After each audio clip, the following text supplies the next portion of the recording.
Spiritual laws.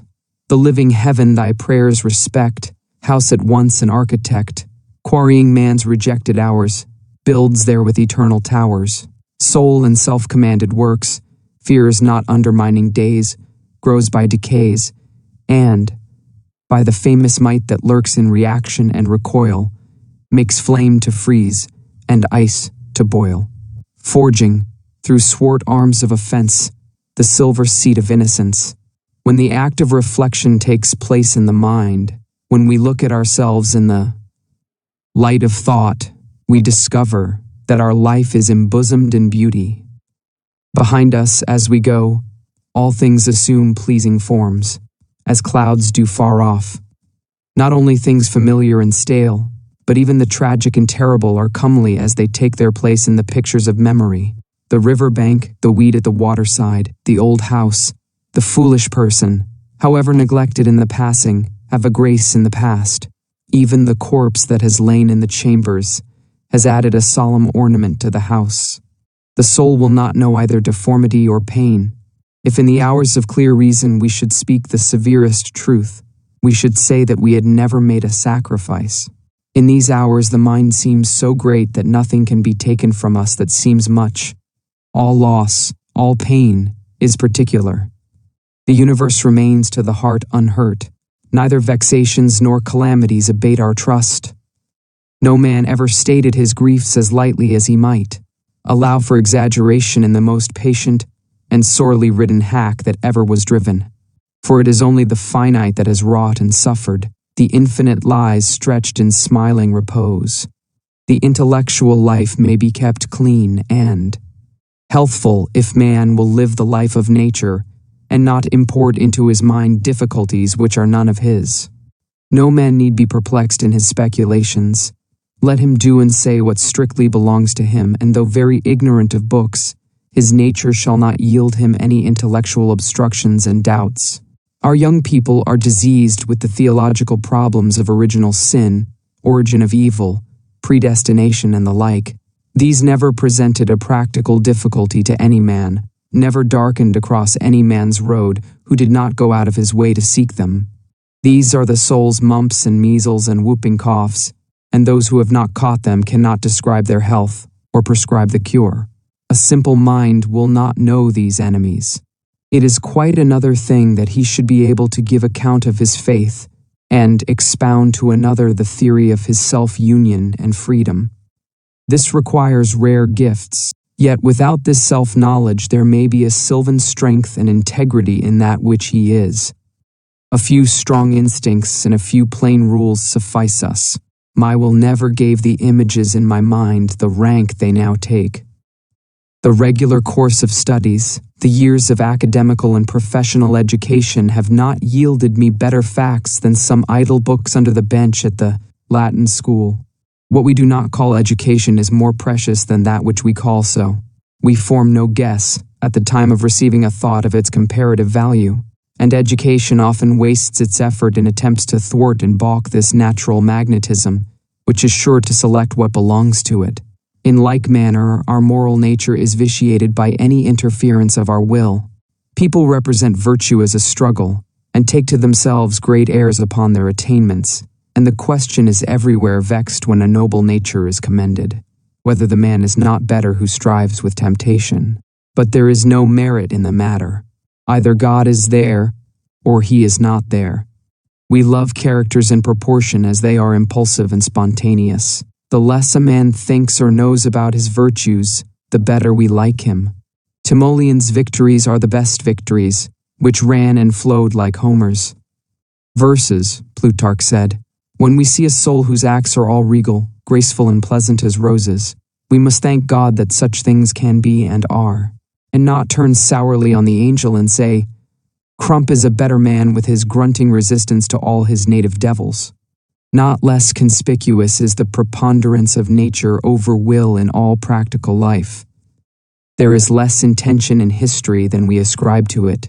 We impute deep-laid, far-sighted plans to Caesar and Napoleon, but the best of their power was in nature, not in them. Men of an extraordinary success in their honest moments have always sung, Not unto us, not unto us. According to the faith of their times, they have built altars to fortune, or to destiny, or to St. Julian. Their success lay in their parallelism to the course of thought, which found in them an unobstructed channel, and the wonders of which they were the visible conductors seemed to the eye their deed. Did the wires generate the galvanism? It is even true that there was less in them on which they could reflect than in another, as the virtue of a pipe is to be smooth and hollow. That which externally seemed will and immovableness was willingness and self-annihilation. Could Shakespeare give a theory of Shakespeare? Could ever a man of prodigious mathematical genius convey to others any insight into his methods? If he could communicate that secret, it would instantly lose its exaggerated value, blending with the daylight and the vital energy, the power to stand and to go. The lesson is forcibly taught by these observations that our life might be much easier and simpler than we make it, that the world might be a happier place than it is, that there is no need of struggles, convulsions, and despairs, of the wringing of the hands and the gnashing of the teeth, that we miscreate our own evils. We interfere with the optimism of nature, for whenever we get this vantage ground of the past, or of a wiser mind in the present, we are able to discern that we are begirt with laws which execute themselves. The face of external nature teaches the same lesson. Nature will not have us fret and fume.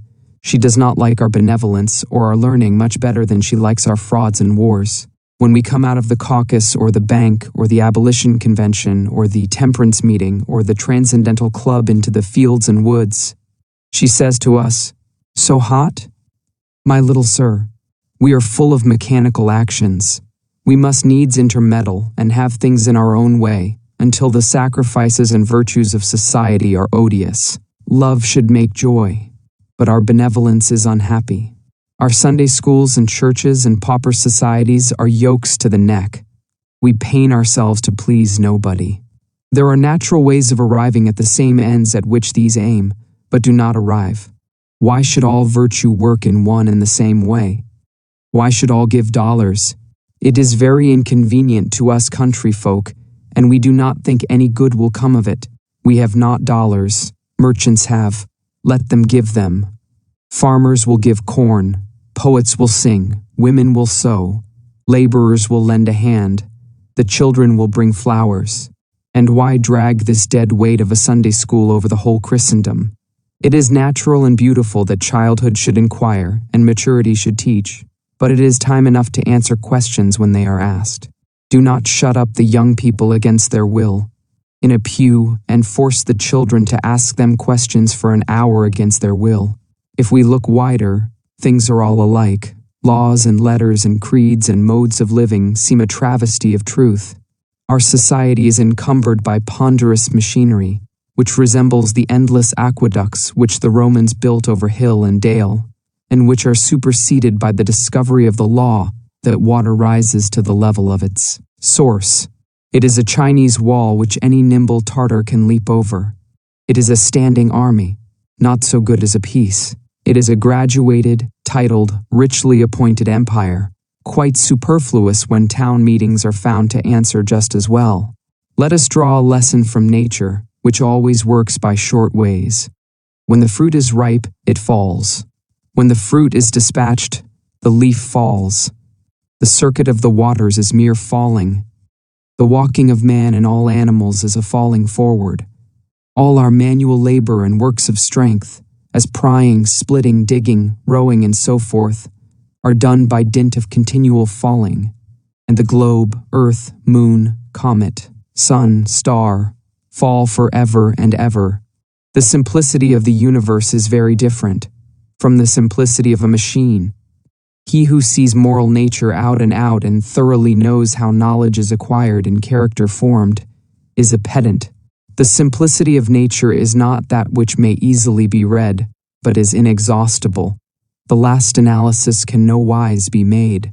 We judge of a man's wisdom by his hope, knowing that the perception of the inexhaustibleness of nature is an immortal youth. The wild fertility of nature is felt in comparing our rigid names and reputations with our fluid consciousness. We pass in the world for sects and schools, for erudition and piety, and we are all the time jejune babes. One sees very well how Pyrrhonism grew up. Every man sees that he is that middle point, whereof everything may be affirmed and denied with equal reason. He is old, he is young, he is very wise, he is altogether ignorant. He hears and feels what you say of the seraphim and of the tin peddler. There is no permanent wise man except in the figment of the Stoics. We side with the hero, as we read or paint, against the coward and the robber, but we have been ourselves that coward and robber, and shall be again, not in the low circumstance, but in comparison, with the grandeurs possible to the soul. A little consideration of what takes place around us every day would show us that a higher law than that of our will regulates events, that our painful labors are unnecessary and fruitless, that only in our easy, simple, spontaneous action are we strong, and by contenting ourselves with obedience, we become divine. Belief and love. A believing love will relieve us of a vast load of care. O my brothers, God exists. There is a soul at the center of nature and over the will of every man, so that none of us can wrong the universe. It has so infused its strong enchantment into nature that we prosper when we accept its advice, and when we struggle to wound its creatures, our hands are glued to our sides, or they beat our own breasts. The whole course of things goes to teach us faith. We need only obey.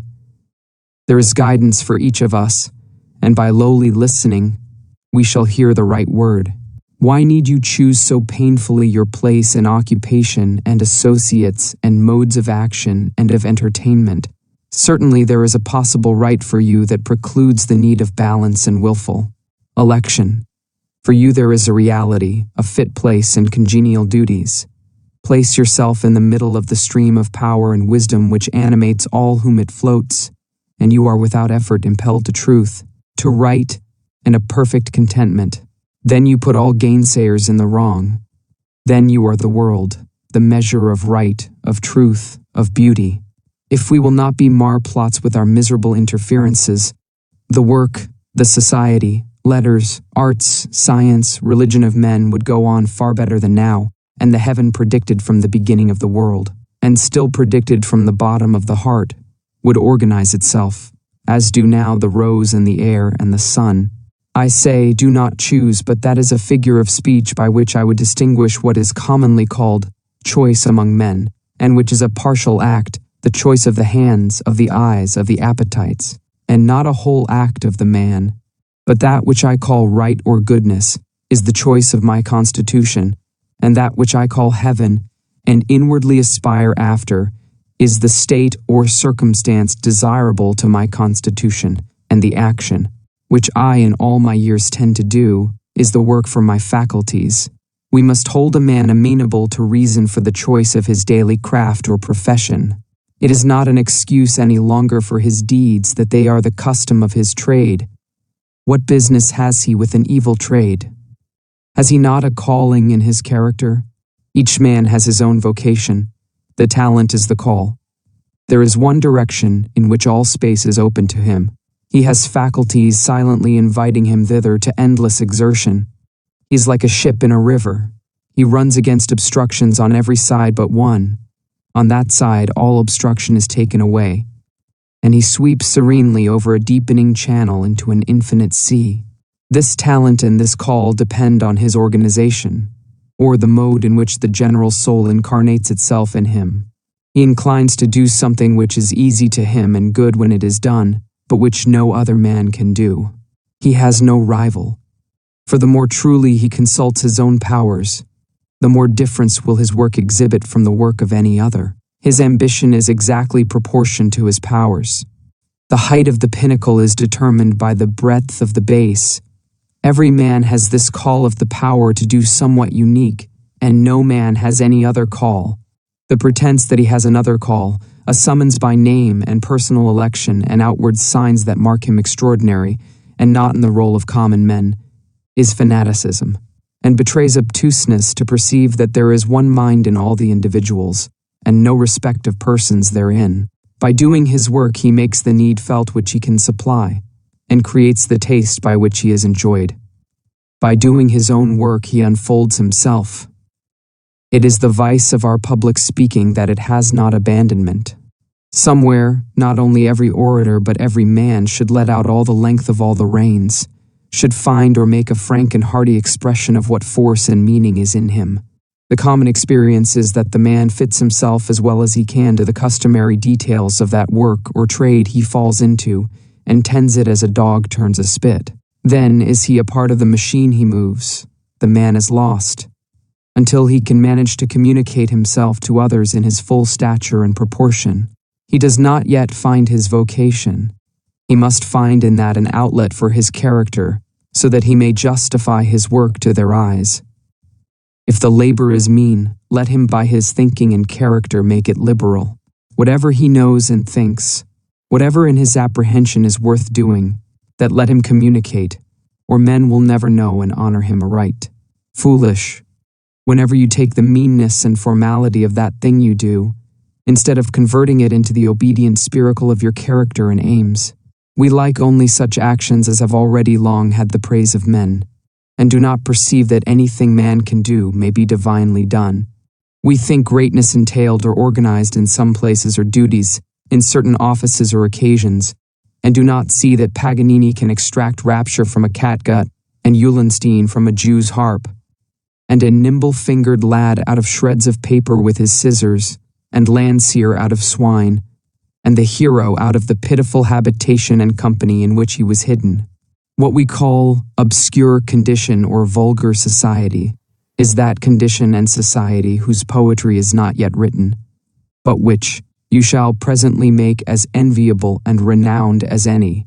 In our estimates let us take a lesson from kings, the parts of hospitality, the connection of families, the impressiveness of death, and 1,000 other things.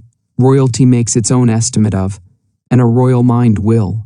To make habitually a new estimate, that is elevation. What a man does, that he has.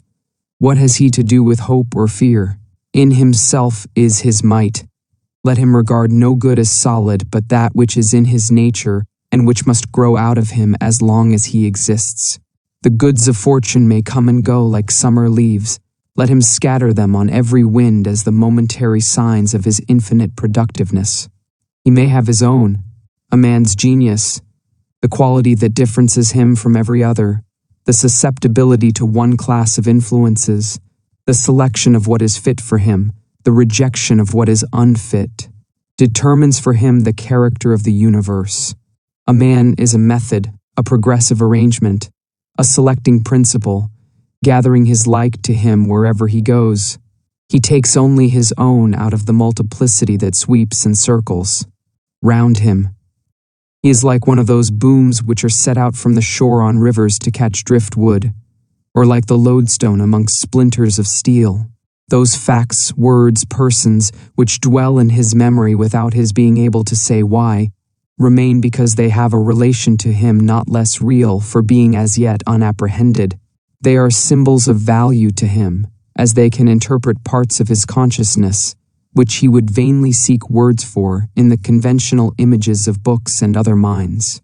What attracts my attention shall have it, as I will go to the man who knocks at my door, whilst 1,000 persons as worthy go by it, to whom I give no regard.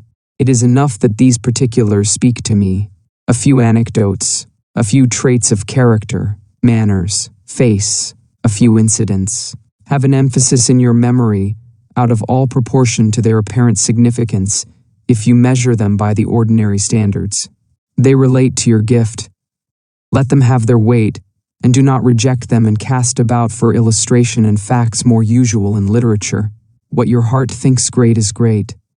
The soul's emphasis is always right. Over all things that are agreeable to his nature and genius, the man has the highest right. Everywhere he may take what belongs to his spiritual estate, nor can he take anything else though all doors were open, nor can all the force of men hinder him from taking so much. It is vain to attempt to keep a secret from one who has a right to know it. It will tell itself. That mood into which a friend can bring us is his dominion over us. To the thoughts of that state of mind he has a right. All the secrets of that state of mind he can compel. This is a law which statesmen use in practice. All the terrors of the French Republic, which held Austria in awe, were unable to command her diplomacy. But Napoleon sent to Vienna M. de Narbonne, one of the old noblesse, with the morals, manners, and name of that interest, saying that it was indispensable to send to the old aristocracy of Europe men of the same connection, which, in fact, constitutes a sort of Freemasonry. M. de Narbonne, in less than a fortnight, penetrated all the secrets of the imperial cabinet. Nothing seems so easy as to speak and to be understood, yet a man may come to find that the strongest of defenses and of ties, that he has been understood, and he who has received an opinion may come to find it the most inconvenient of bonds. If a teacher have any opinion which he wishes to conceal, his pupils will become as fully indoctrinated into that as into any which he publishes. If you pour water into a vessel twisted into coils and angles, it is vain to say, I will pour it only into this or that. It will find its level in all. Men feel and act the consequences of your doctrine without being able to show how they follow. Show us an arc of the curve, and a good mathematician will find out the whole figure. We are always reasoning from the seen to the unseen. Hence the perfect intelligence that subsists between wise men of remote ages. A man cannot bury his meanings so deep in his book, but time and like-minded men will find them. Plato had a secret doctrine, had he? What secret can he conceal from the eyes of Bacon, of Montaigne, of Kant? Therefore, Aristotle said of his works, they are published and not published. No man can learn what he has not preparation, for learning, however near to his eyes, is the object. A chemist may tell his most precious secrets to a carpenter, and he shall be never the wiser. The secrets he would not utter to a chemist for an estate. God screens us evermore from premature ideas. Our eyes are holden that we cannot see things that stare us in the face until the hour arrives when the mind is ripened. Then we behold them, and the time when we saw them not is like a dream. Not in nature but in man is all the beauty and worth he sees. The world is very empty, and is indebted to this gilding, exalting soul for all its pride. Earth fills her lap with splendors not her own. The vale of Tempe, Tivoli, and Rome are earth and water, rocks and sky. There are as good earth and water in 1,000 places, yet how unaffecting. People are not the better for the sun and moon, the horizon and the trees, as it is not observed that the keepers of Roman galleries or the valets of painters have any elevation of thought, or that librarians are wiser men than others. There are graces in the demeanor of a polished and noble person which are lost upon the eye of a churl. These are like the stars whose light has not yet reached us. He may see what he maketh. Our dreams are the sequel of our waking knowledge. The visions of the night bear some proportion to the visions of the day. Hideous dreams are exaggerations of the sins of the day. We see our evil affections embodied in bad physiognomies. On the Alps the traveler sometimes beholds his own shadow magnified to a giant, so that every gesture of his hand is terrific. My children, said an old man to his boys scared by a figure in the dark entry, my children, you will never see anything worse than yourselves. As in dreams, so in the scarcely less fluid events of the world, every man sees himself in colossal, without knowing that it is himself. The good, compared to the evil which he sees, is as his own good to his own evil. Every quality of his mind is magnified in some one acquaintance, and every emotion of his heart in some one. He is like a quincunx of trees, which counts 5, east, west, north or south, or an initial, medial, and terminal acrostic. And why not? He cleaves to one person and avoids another, according to their likeness or unlikeness to himself, truly seeking himself in his associates, and moreover in his trade and habits and gestures and meats and drinks, and comes at last to be faithfully represented by every view you take of his circumstances. He may read what he writes. What can we see or acquire but what we are? You have observed a skillful man reading Virgil. Well, that author is 1,000 books to 1,000 persons. Take the book into your 2 hands and read your eyes out. You will never find what I find. If any ingenious reader would have a monopoly of the wisdom or delight he gets, He is as secure now the book is Englished, as if it were imprisoned in the Pelu's tongue. It is with a good book as it is with good company. Introduce a base person among gentlemen. It is all to no purpose, he is not their fellow. Every society protects itself. The company is perfectly safe, and he is not one of them, though his body is in the room. What avails it to fight with the eternal laws of mind, which adjust the relation of all persons to each other by the mathematical measure of their havings and beings? Gertrude is enamored of Guy. How high, how aristocratic, how Roman his mien and manners. To live with him were life indeed, and no purchase is too great, and heaven and earth are moved to that end. Well, Gertrude has Guy, but what now avails how high, how aristocratic, how Roman his mien and manners, if his heart and aims are in the Senate, in the theater, and in the billiard room, and she has no aims, no conversation that can enchant her graceful lord? He shall have his own society. We can love nothing but nature. The most wonderful talents, the most meritorious exertions really avail very little with us, but nearness or likeness of nature. How beautiful is the ease of its victory! Persons approach us, famous for their beauty, for their accomplishments, worthy of all wonder for their charms and gifts.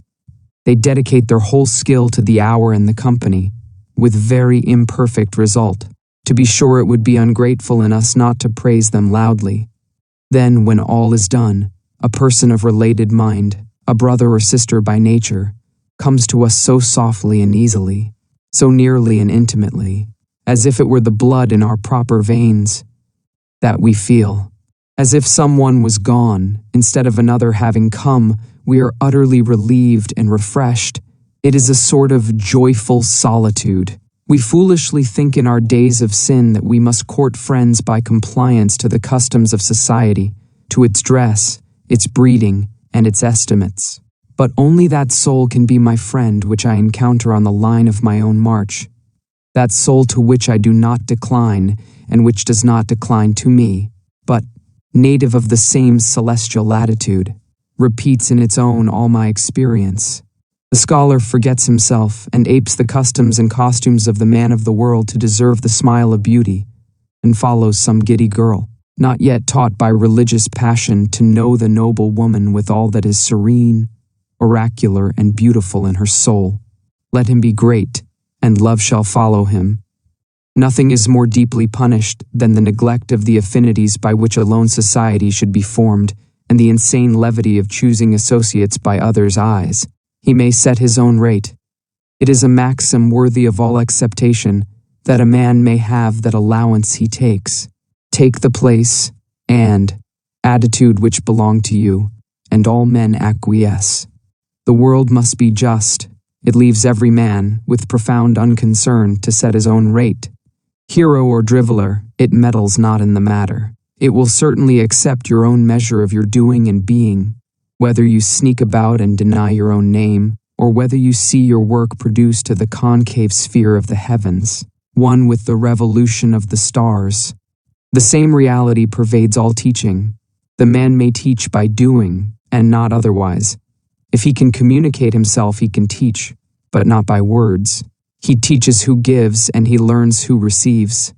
There is no teaching until the pupil is brought into the same state or principle in which you are. A transfusion takes place. He is you and you are he. Then is a teaching. And by no unfriendly chance or bad company can he ever quite lose the benefit. But your propositions run out of one ear as they ran in at the other. We see it advertised that Mr. Grand will deliver an oration on the 4th of July, and Mr. Hand before the Mechanics' Association, and we do not go thither, because we know that these gentlemen will not communicate their own character and experience to the company.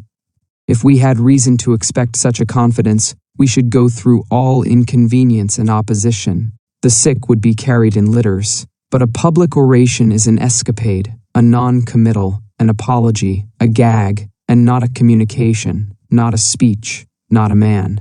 A like nemesis presides over all intellectual works.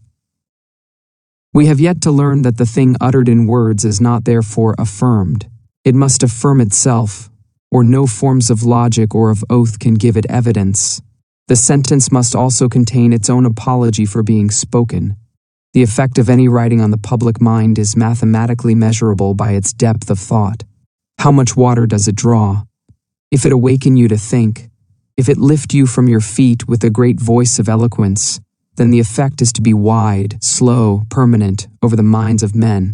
If the pages instruct you not, they will die like flies in the hour. The way to speak and write what shall not go out of fashion is to speak and write sincerely. The argument which has not power to reach my own practice, I may well doubt, will fail to reach yours. But take Sidney's maxim, look in thy heart and write. He that writes to himself writes to an eternal public. That statement only is fit to be made public, which you have come at in attempting to satisfy your own curiosity. The writer who takes his subject from his ear and not from his heart should know that he has lost as much as he seems to have gained.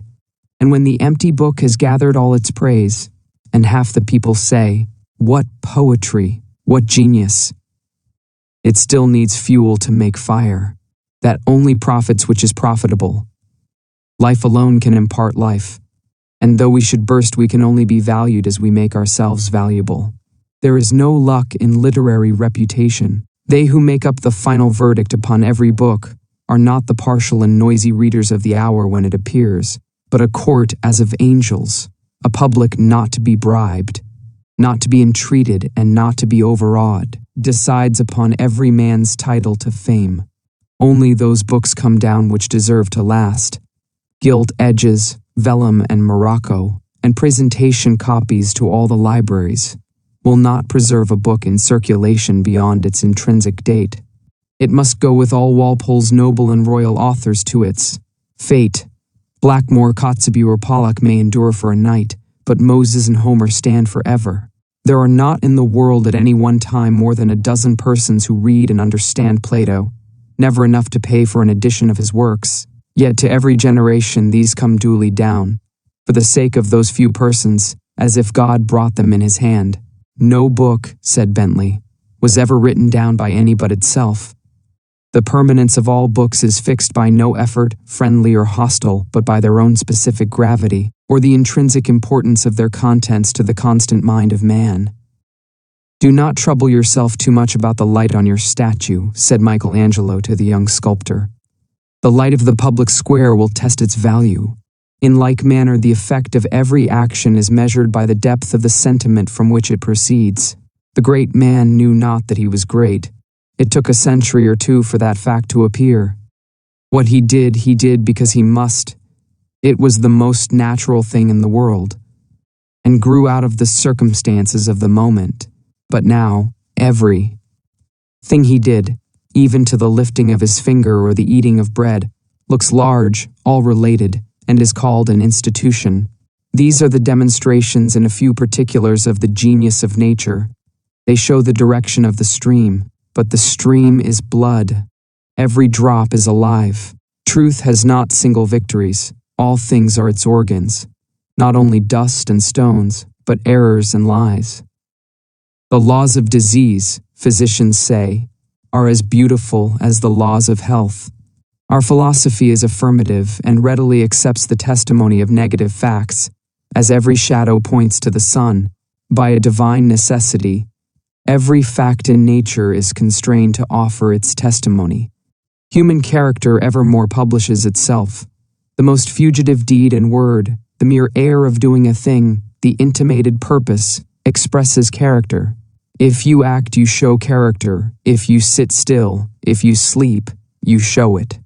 You think because you have spoken nothing when others spoke, and have given no opinion on the times, on the church, on slavery, on marriage, on socialism, on secret societies, on the college, on parties and persons, that your verdict is still expected with curiosity as a reserved wisdom. Far otherwise, your silence answers very loud. You have no oracle to utter, and your fellow men have learned that you cannot help them, for oracles speak. Doth not wisdom cry, and understanding put forth her voice? Dreadful limits are set in nature to the powers of dissimulation. Truth tyrannizes over the unwilling members of the body. Faces never lie, it is said. No man need be deceived who will study the changes of expression.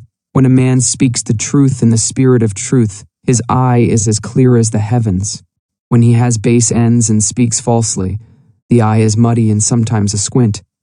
I have heard an experienced counselor say that he never feared the effect upon a jury of a lawyer who does not believe in his heart that his client ought to have a verdict. If he does not believe it, his unbelief will appear to the jury despite all his protestations, and will become their unbelief. This is that law whereby a work of art, of whatever kind, sets us in the same state of mind wherein the artist was when he made it. That which we do not believe we cannot adequately say, though we may repeat the words never so often. It was this conviction which Swedenborg expressed when he described a group of persons in the spiritual world endeavoring in vain to articulate a proposition which they did not believe, but they could not, though they twisted and folded their lips even to indignation. A man passes for that he is worth. Very idle is all curiosity concerning other people's estimate of us, and all fear of remaining unknown is not less so. If a man know that he can do anything, that he can do it better than anyone else, he has a pledge of the acknowledgement of that fact by all persons. The world is full of judgment days, and into every assembly that a man enters, in every action he attempts, he is gauged and stamped. In every troop of boys that whoop and run in each yard and square, a newcomer is as well, and accurately weighed in the course of a few days, and stamped with his right number, as if he had undergone a formal trial of his strength, speed, and temper. A stranger comes from a distant school, with better dress, with trinkets in his pockets, with airs and pretensions. An older boy says to himself, "It's of no use. We shall find him out tomorrow." What has he done? Is the divine question which searches men and transpierces every false reputation. A fop may sit in any chair of the world, nor be distinguished for his hour from Homer and Washington, but there need never be any doubt concerning the respective ability of human beings. Pretension may sit still, but cannot act. Pretension never feigned an act of real greatness. Pretension never wrote an Iliad, nor drove back Xerxes, nor Christianized the world, nor abolished slavery. As much virtue as there is, so much appears, as much goodness as there is, so much reverence it commands. All the devils respect virtue. The high, the generous, the self-devoted sect will always instruct and command mankind. Never was a sincere word utterly lost. Never a magnanimity fell to the ground, but there is some heart to greet and accept it unexpectedly. A man passes for that he is worth. What he is engraves itself on his face, on his form, on his fortunes, in letters of light. Concealment avails him nothing, boasting nothing. There is confession in the glances of our eyes, in our smiles, in salutations, and the grasp of hands. His sin bedaubs him, mars all his good impression. Men know not why they do not trust him, but they do not trust him. His vice glasses his eye, cuts lines of mean expression in his cheek, pinches the nose, sets the mark of the beast on the back of the head, and writes, "O fool, fool," on the forehead of a king. If you would not be known to do anything, never do it. A man may play the fool in the drifts of a desert, but every grain of sand shall seem to see. He may be a solitary eater, but he cannot keep his foolish counsel. A broken complexion, a swinish look, ungenerous acts, and the want of due knowledge, all blab. Can a cook, a chiffinch, and Iachimo be mistaken for Zeno or Paul? Confucius exclaimed, "How can a man be concealed? How can a man be concealed?" On the other hand, the hero fears not that if he withhold the avowal of a just and brave act, it will go unwitnessed and unloved. One knows it himself, and is pledged by it to sweetness of peace and to nobleness of aim, which will prove in the end a better proclamation of it than the relating of the incident. Virtue is the adherence in action to the nature of things, and the nature of things makes it prevalent. It consists in a perpetual substitution of being for seeming, and with sublime propriety God is described as saying, "I am." The lesson which these observations convey is, be. and not seem. Let us acquiesce. Let us take our bloated nothingness out of the path of the divine's circuits. Let us unlearn our wisdom of the world. Let us lie low in the Lord's power and learn that truth alone makes rich and great. If you visit your friend, why need you apologize for not having visited him and waste his time and deface your own act? Visit him now. Let him feel that the highest love has come to see him, in thee its lowest organ. Or why need you torment yourself and friend by secret self-reproaches that you have not assisted him or complimented him with? Gifts and salutations heretofore? Be a gift and a benediction. Shine with real light and not with a borrowed reflection of gifts. Common men are apologies for men. They bow the head, excuse themselves with prolix reasons, and accumulate appearances because the substance is not. We are full of these superstitions of sense, the worship of magnitude. We call the poet inactive because he is not a president, a merchant, or a porter. We adore an institution and do not see that it is founded on a thought which we have, but real action is in silent moments. The epochs of our life are not in the visible facts of our choice of a calling, our marriage, our acquisition of an office and the like, but in a silent thought by the wayside as we walk, in a thought which revises our entire manner of life and says, "Thus hast thou done, but it were better thus." And all our after years, like menials, serve and wait on this, and according to their ability execute its will. This revisal or correction is a constant force, which, as a tendency, reaches through our lifetime. The object of the man, the aim of these moments, is to make daylight shine through him, to suffer the law to traverse his whole being without obstruction, so that on what point soever of his doing your eye falls, it shall report truly of his character, whether it be his diet, his house, his religious forms, his society, his mirth, his vote, his opposition. Now he is not homogeneous but heterogeneous, and the ray does not traverse. There are no thorough lights, but the eye of the beholder is puzzled, detecting many unlike tendencies and a life not yet at one. Why should we make it a point with our false modesty to disparage that man we are and that form of being assigned to us? A good man is contented. I love and honor Epaminondas, but I do not wish to be Epaminondas. I hold it more just to love the world of this hour than the world of his hour. Nor can you, if I am true, excite me to the least uneasiness by saying, "He acted and thou sittest still." I see action to be good, when the need is, and sitting still to be also good. Epaminondas, if he was the man I take him for, would have sat still with joy and peace, if his lot had been mine. Heaven is large, and affords space for all modes of love and fortitude. Why should we be busybodies and superserviceable? Action and inaction are alike to the true.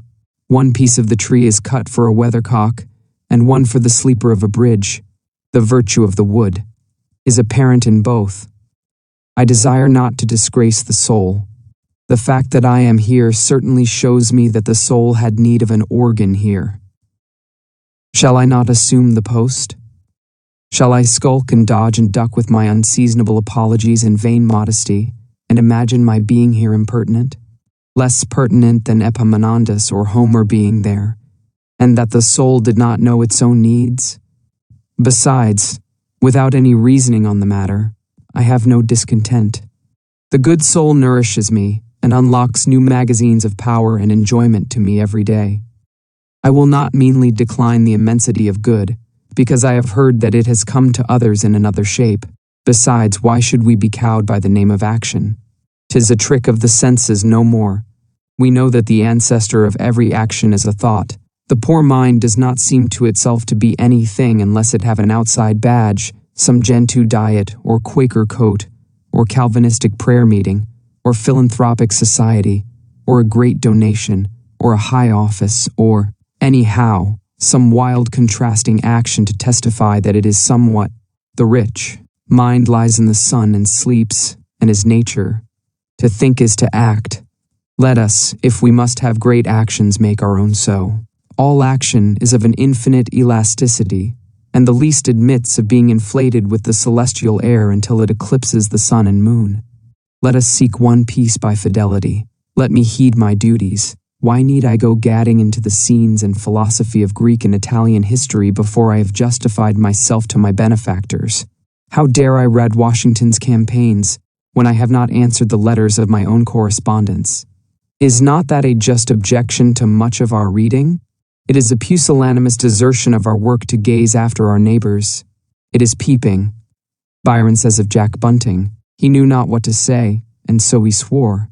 I may say it of our preposterous use of books, he knew not what to do, and so he read. I can think of nothing to fill my time with, and I find the life of Brant. It is a very extravagant compliment to pay to Brant, or to General Schuyler, or to General Washington. My time should be as good as their time, my facts, my net of relations, as good as theirs, or either of theirs. Rather let me do my work so well that other idlers, if they choose, may compare my texture with the texture of these and find it identical with the best. This overestimate of the possibilities of Paul and Pericles, this underestimate of our own, comes from a neglect of the fact of an identical nature. Bonaparte knew but one merit, and rewarded in one and the same way the good soldier, the good astronomer, the good poet, the good player. The poet uses the names of Caesar, of Tamerlane, of Bonduca, of Belisarius.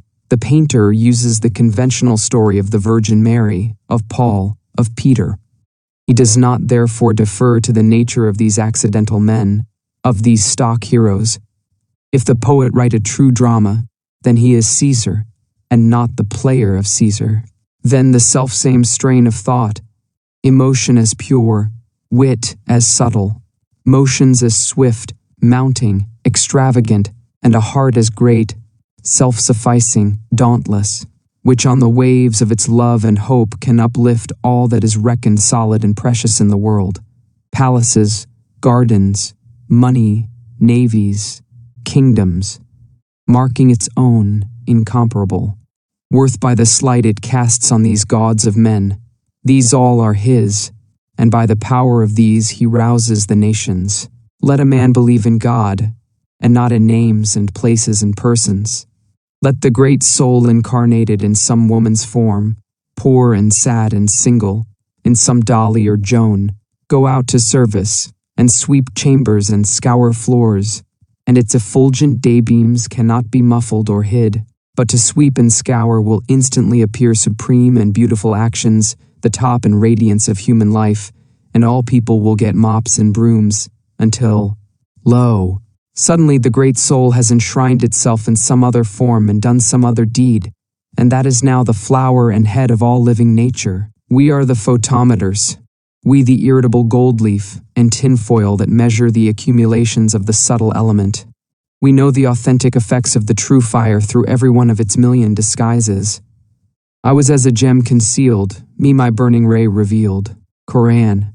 Every promise of the soul has innumerable fulfillments. Each of its joys ripens into a new want. Nature, uncontainable, flowing, forelooking. In the first sentiment of kindness anticipates already a benevolence which shall lose all particular regards in its general light.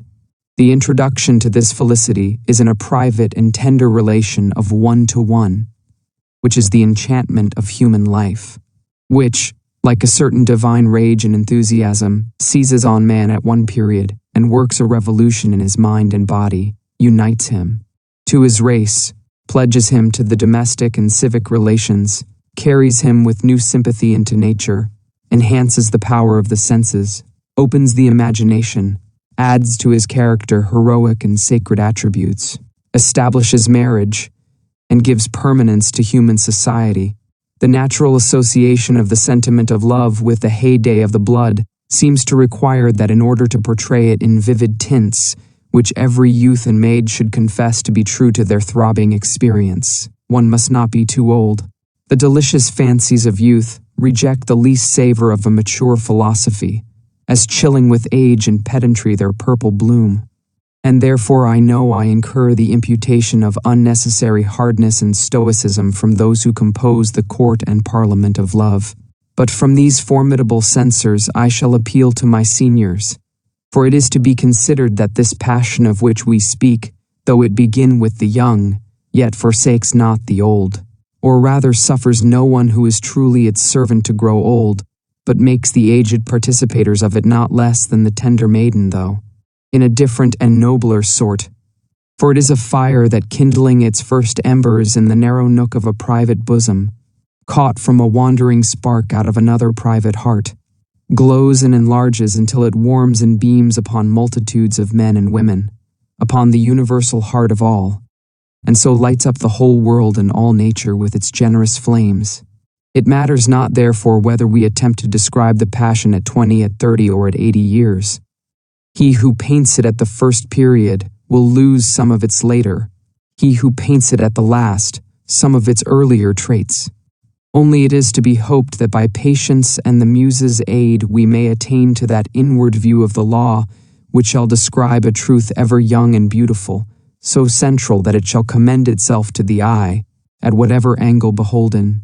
And the first condition is, that we must leave a too close and lingering adherence to facts and study the sentiment as it appeared in hope and not in history.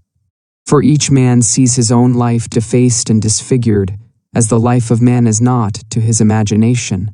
Each man sees over his own experience a certain stain of error, whilst that of other men looks fair and ideal. Let any man go back to those delicious relations which make the beauty of his life, which have given him sincerest instruction and nourishment. He will shrink and moan. Alas, I know not why, but infinite compunctions embitter in mature life the remembrances of budding joy and cover every beloved name. Everything is beautiful seen from the point of the intellect, or as truth. But all is sour, if seen as experience. Details are melancholy, the plan is seemly and noble. In the actual world, the painful kingdom of time and place, dwell care and canker and fear. With thought, with the ideal, is immortal hilarity, the rose of joy, round it all the Muses sing. But grief cleaves to names and persons and the partial interests of today and yesterday. The strong bent of nature is seen in the proportion which this topic of personal relations usurps in the conversation of society. What do we wish to know of any worthy person so much as how he has sped in the history of this sentiment? What books in the circulating libraries circulate? How we glow over these novels of passion when the story is told with any spark of truth in nature, and what fastens attention in the intercourse of life, like any passage betraying affection between two parties? Perhaps we never saw them before, and never shall meet them again. But we see them exchange a glance, or betray a deep emotion, and we are no longer strangers. We understand them, and take the warmest interest in the development of the romance. All mankind love a lover. The earliest demonstrations of complacency and kindness are nature's most winning pictures. It is the dawn of civility and grace in the coarse and rustic. The rude village boy teases the girls about the schoolhouse door, but today he comes running into the entry and meets one fair child disposing her satchel. He holds her books to help her, and instantly it seems to him as if she removed herself from him infinitely, and was a sacred precinct. Among the throng of girls he runs rudely enough, but one alone distances him, and these two little neighbors that were so close just now have learned to respect each other's personality, or who can avert his eyes from the engaging half-artful, half-artless ways of schoolgirls who go into the country shops to buy a skein of silk or a sheet of paper, and talk half an hour about nothing with the broad-faced, good-natured shop boy. In the village they are on a perfect equality, which love delights in, and without any coquetry the happy, affectionate nature of woman flows out in this pretty gossip.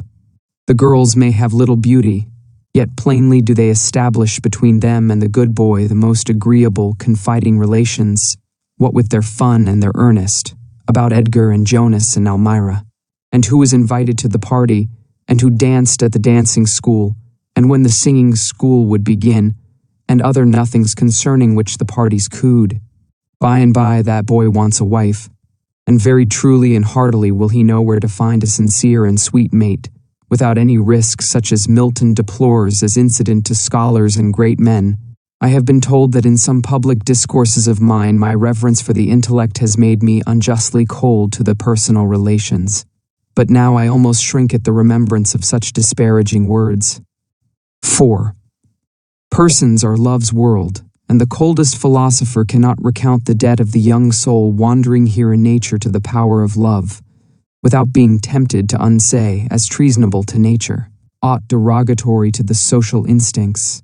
For though the celestial rapture falling out of heaven seizes only upon those of tender age, and although a beauty overpowering all analysis or comparison, and putting us quite beside ourselves, we can seldom see after 30 years, yet the remembrance of these visions outlasts all other remembrances, and is a wreath of flowers on the oldest brows.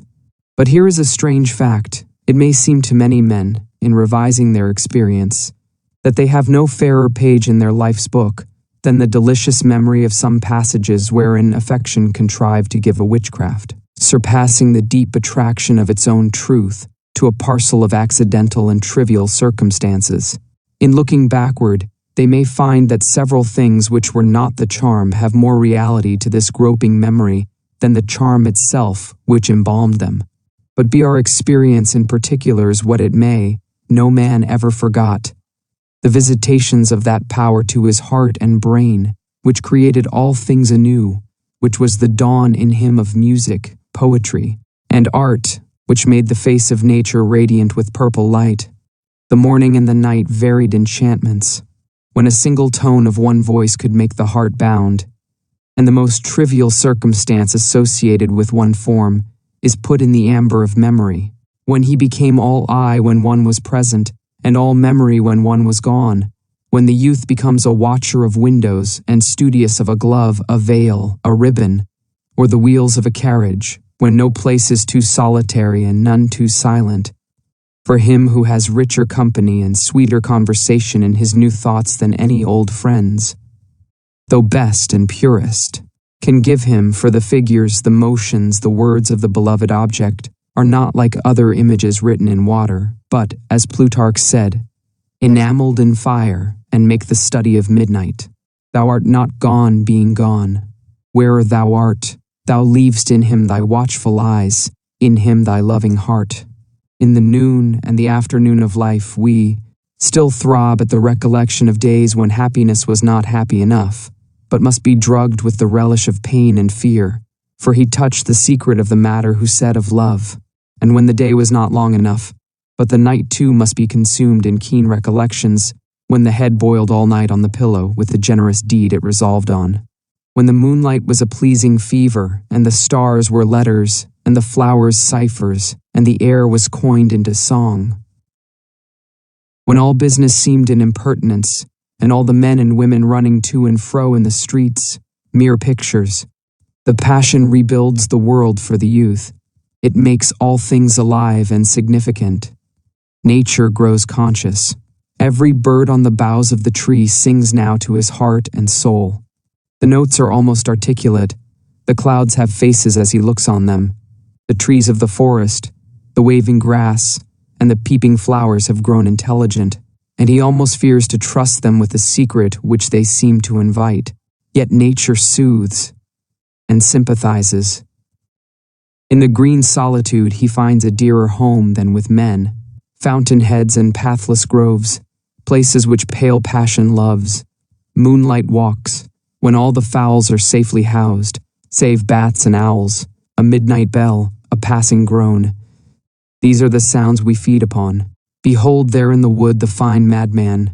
He is a palace of sweet sounds and sights, he dilates, he is twice a man. He walks with arms akimbo, he soliloquizes, he accosts the grass and the trees, he feels the blood of the violet, the clover and the lily in his veins, and he talks with the brook that wets his foot. The heats that have opened his perceptions of natural beauty have made him love music and verse. It is a fact often observed that men have written good verses under the inspiration of passion, who cannot write well under any other circumstances. The like force has the passion over all his nature. It expands the sentiment, it makes the clown gentle and gives the coward heart. Into the most pitiful and abject, It will infuse a heart and courage to defy the world, so only it have the countenance of the beloved object. In giving him to another, it still more gives him to himself. He is a new man, with new perceptions, new and keener purposes, and a religious solemnity of character and aims. He does not longer appertain to his family and society. He is a person, he is a soul. And here let us examine a little nearer the nature of that influence which is thus potent over the human youth. Beauty, whose revelation to man we now celebrate, welcome as the sun wherever it pleases to shine, which pleases everybody with it and with themselves, seems sufficient to itself. The lover cannot paint his maiden to his fancy poor and solitary, like a tree in flower, so much soft, budding, informing loveliness is society for itself, and she teaches his eye why beauty was pictured with loves and graces attending her steps. Her existence makes the world rich. Though she extrudes all other persons from his attention as cheap and unworthy, she indemnifies him by carrying out her own being into somewhat impersonal, large, mundane, so that the maiden stands to him for a representative of all select things and virtues. For that reason, the lover never sees personal resemblances in his mistress to her kindred or to others. His friends find in her a likeness to her mother or her sisters, or to persons not of her blood. The lover sees no resemblance except to summer evenings and diamond mornings, to rainbows and the song of birds. The ancients called beauty the flowering of virtue. Who can analyze the nameless charm which glances from one and another face and form? We are touched with emotions of tenderness and complacency, but we cannot find whereat this dainty emotion, this wandering gleam, points. It is destroyed for the imagination by any attempt to refer it to organization, nor does it point to any relations of friendship or love known and described in society, but, as it seems to me, to a quite other and unattainable sphere, to relations of transcendent delicacy and sweetness, to what roses and violets hint and foreshow. We cannot approach beauty. Its nature is like opaline dove's neck lustres, hovering and evanescent. Herein it resembles the most excellent things, which all have this rainbow character, defying all attempts at appropriation and use. What else did Jean-Paul Richter signify when he said to music, "Away, away, thou speakest to me of things which in all my endless life I have not found and shall not find." The same fluency may be observed in every work of the plastic arts. The statue is then beautiful when it begins to be incomprehensible, when it is passing out of criticism and can no longer be defined by compass and measuring wand, but demands an active imagination to go with it and to say what it is in the act of doing. The god or hero of the sculptor is always represented in a transition from that which is representable to the senses to that which is not. Then first it ceases to be a stone. The same remark holds of painting and of poetry. The success is not attained when it lulls and satisfies, but when it astonishes and fires us with new endeavors after the unattainable. Concerning it, Landor inquires whether it is not to be referred to some purer state of sensation and existence. In like manner, personal beauty is then first charming and itself, when it dissatisfies us with any end, when it becomes a story without an end, when it suggests gleams and visions and not earthly satisfactions, when it makes the beholder feel his unworthiness, when he cannot feel his right to it. Though he were Caesar, he cannot feel more right to it than to the firmament and the splendors of a sunset. Hence arose the saying, "If I love you, what is that to you?" We say so because we feel that what we love is not in your will, but above it. It is not you, but your radiance. It is that which you know not in yourself, and can never know. This agrees well with that high philosophy of beauty which the ancient writers delighted in, for they said that the soul of man, embodied here on earth, went roaming up and down in quest of that other world of its own out of which it came into this, but was soon stupefied by the light of the natural sun, and unable to see any other objects than those of this world, which are but shadows of real things. Therefore the deity sends the glory of youth before the soul, that it may avail itself of beautiful bodies as aids to its recollection of the celestial good and fair.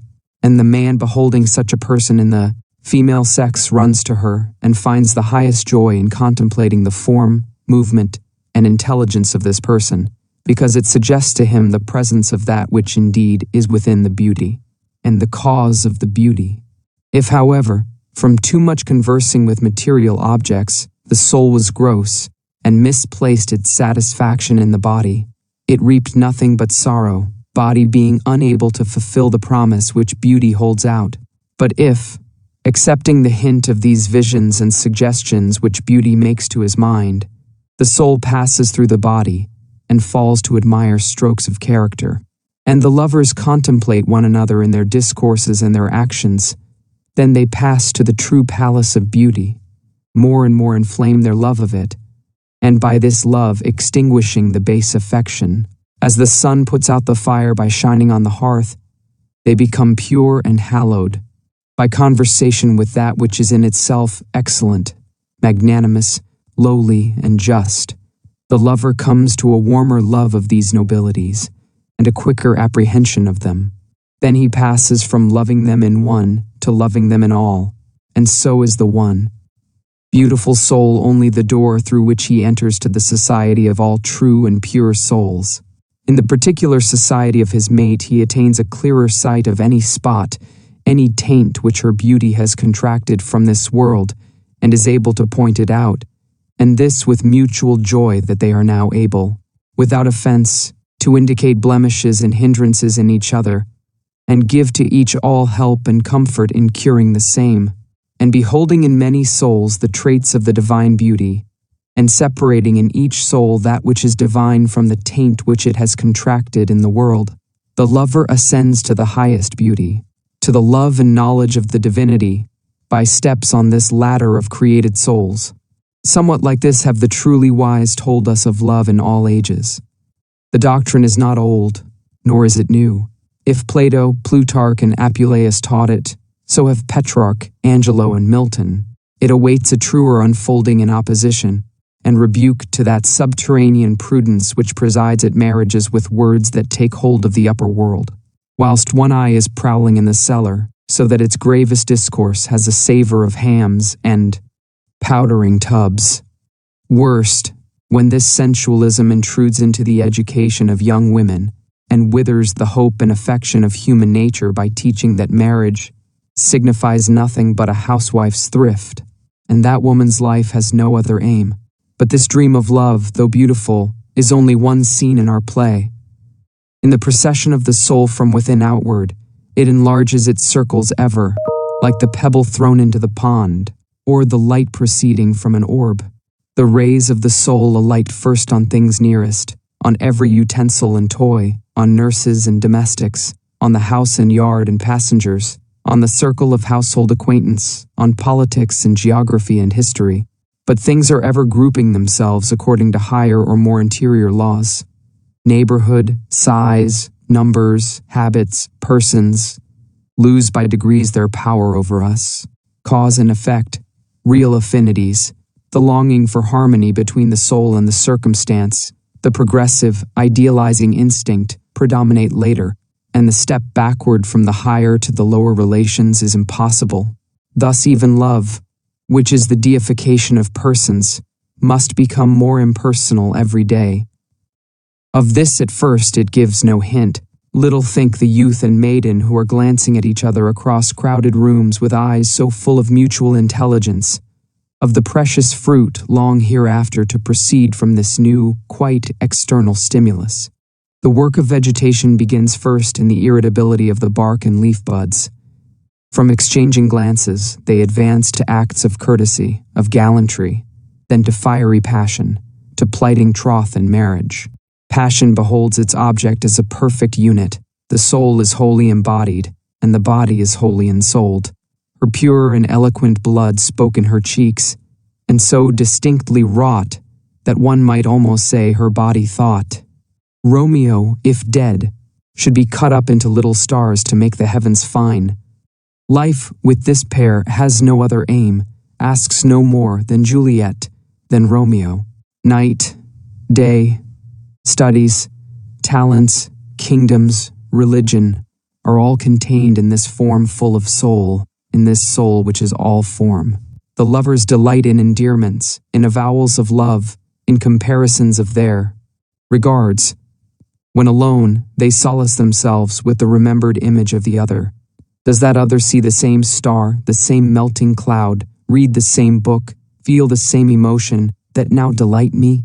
They try and weigh their affection, and adding up costly advantages, friends, opportunities, properties, exult in discovering that willingly, joyfully, they would give all as a ransom for the beautiful, the beloved head, not one hair of which shall be harmed. But the lot of humanity is on these children. Danger, sorrow, and pain arrive to them, as to all. Love prays. It makes covenants with eternal power in behalf of this dear mate.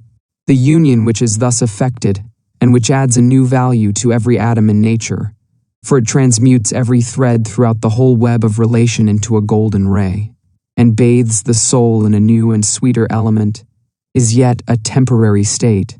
Not always can flowers, pearls, poetry, protestations, nor even home in another heart, content the awful soul that dwells in clay. It arouses itself at last from these endearments as toys, and puts on the harness and aspires to vast and universal aims.